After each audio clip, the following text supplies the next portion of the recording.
We do thank Madeline Rivera for that report. Joining me now is Alex Traiman with the Jewish News Syndicate. And Alex, thank you for taking the time to speak with us here on Live Now from Fox. Thanks for having me.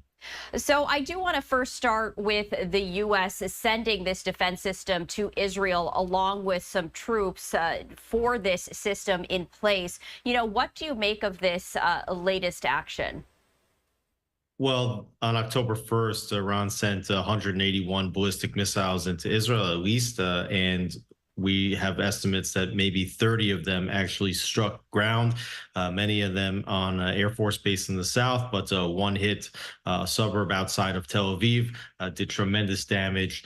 Israel is now preparing to retaliate and to strike Iran very hard, but they understand that if they strike, that they should be ready to have another volley of ballistic missiles come towards Israel. Israel shot maybe 80% of those out of the sky, but 20% of the ballistic missiles hitting the ground is too much to bear. So the THAAD system here, I think, is just buttressing and supplementing Israel's missile defense systems, hopefully to get that percentage of 20%, maybe down to 10% or 5%, and to block more damage from the happening to the Israeli home front. Now, the U.S. decision to send this defense system and troops to Israel comes as Iran's foreign ministry has warned the U.S. not to do this, saying that there are no red lines. Do you think that this is more posturing on the part of Iran, or do you think that they are actually ready to take action? Well, just look at what Iran has done until now. I mean, they have funded an entire arm of proxies against the state of Israel, and they refer to Israel as the little Satan. They refer to America as the big Satan. They've also been attacking through their various proxies at U.S. military installations inside Iraq. They've also been through their proxies attacking U.S. naval ships in the Persian Gulf and near the Red Sea. So I think that America and Israel should take all of the Iranian threats very seriously. They've actually telegraphed everything that they've have done until now, and they should be prepared. But it shouldn't be Iran threatening the United States. It should be the other way around. The United States should be threatening Iran and using the threats of American military forces as a deterrent against anything that Iran's planning. And you mentioned Iran's proxies, Hezbollah being one of them. We've been seeing the escalation ramp up between Hezbollah and Israel. And I do want to touch upon the drone attack that killed 4 Israeli soldiers, wounding approximately 20 others. It's very unusual for such an attack to actually, penetrate Israeli defense systems. What do you make of this latest attack?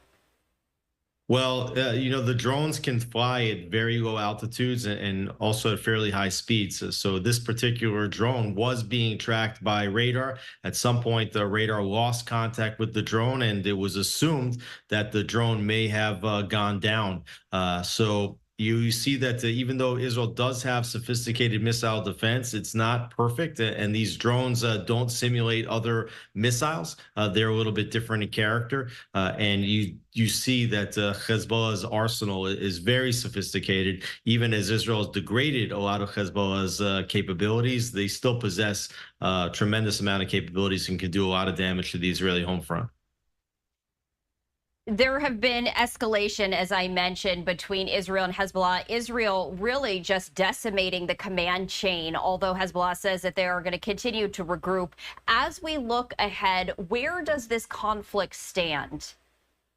Well, I think that Israel's really grabbed tremendous momentum here in the conflict. Everybody in Israel had always said that you would have to preempt a major Hezbollah strike, because if you allow Hezbollah to start firing their long-range and precision-guided missiles at Israeli cities, they could do tremendous damage to the home front. And also, the Radwan force of Hezbollah is a much stronger and larger fighting force than the terrorists from Hamas that committed the October 7th massacre. So it seems as though Israel has prevented this type of cross-border attack that like Hamas can perpetrated on October 7th that Hezbollah was planning.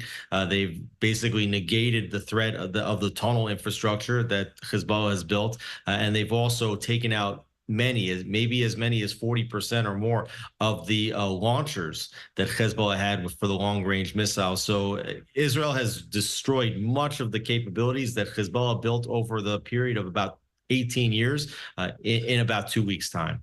And you were mentioning Hamas. One cannot forget the hostages that still remain in captivity. We've been hearing more about Hezbollah, but Israel's still fighting on that front with Hamas. What can you share with our viewers in terms of where that conflict stands? Well, the head of the Israeli Internal Security, Ronen Bar, was just in Egypt, continuing to discuss the possibilities of a hostage release or some kind of a negotiations. At this point, still, Yahya Sinwar is in charge of the Gaza Strip and is holding hostages even around him. He's made very limited contact with Qatar in the last several weeks. It's really going to be up to him when those hostages could be released, if at all. But it might also come in the framework of a broader ceasefire as Israel continues its military operations in southern Lebanon. If Israel gets engaged now with Iran, if in the next several weeks, if we see some kind of a conclusive end, hopefully a victory for Israel in those arenas of the conflict, you might then see the greater likelihood of some kind of a hostage release. There has been a lot of pressure on Israel from a number of countries when it comes to a ceasefire deal and other aspects of this. I did want to ask you about the European Union condemning these attacks on UN peacekeepers in Lebanon. Israel, of course, pushing back on that. But what do you make of the continued pressure that many countries are still imposing on Israel as they are fighting wars on many fronts? Well, UNIFIL was peacekeepers put in place to make sure that Hezbollah didn't militarize the zone near the Israeli border. And obviously they failed at doing that. We see the tunnel infrastructure. We see all the heavy weaponry, the buildup of Hezbollah forces near the Israeli border. This is what UNIFIL was supposed to protect against. And now after Hezbollah had fired over 8,000 missiles, drones, rockets at Israel. Israel had no choice but to launch a ground operation. Israel warned UNIFIL to leave their posts, and they have refused to do so. And effectively, not only have they allowed Hezbollah to be building and militarizing right under their noses, but now they're actually standing in the way. They are announcing Israeli troop movements to Hezbollah and to the press. So they're actually harming Israel, the Israeli war effort right now in an amazing way. And the fact that the Western countries would be putting pressure on Israel, they should have been putting pressure on UNIFIL for 2 decades almost to prevent this buildup and prevent this war. They failed to do that. They should move. But quite frankly, I think at this point, Netanyahu and the military are not giving in to this kind of pressure. They'll absorb whatever pressure is being thrown at them, but they are going to change the situation. They're going to change the paradigm in southern Lebanon to make sure that that country does not pose a threat to Israel for the next 10, 20 years after this conflict's over. There are so many developments on a daily basis as it relates to all of these conflicts. Alex, is there anything else that you are keeping a very close eye on? Well, obviously, everybody in Israel is waiting to see when, if, how, and how strong Israel will retaliate to what was the largest ballistic missile attack in the history of warfare on October 1st. Israel has said that their attack will be surprising, it will be penetrating, it will be precise, but Israelis and the international community yet to find out what that is. There's been a lot of disinformation flying. I think that the axiom that those that know don't say and those that say don't know is true right now. We're all waiting to see what that would look like, how penetrating, how precise, how deadly an Israeli strike could be, and then, of course, what would be the Iranian response. So tremendous amount of anxiety as everybody understands that this conflict is about to escalate in a dramatic way. Alex, as always, we appreciate you taking the time to join us here on Live Now from Fox. Thanks for having me. And as Alex was mentioning, it is a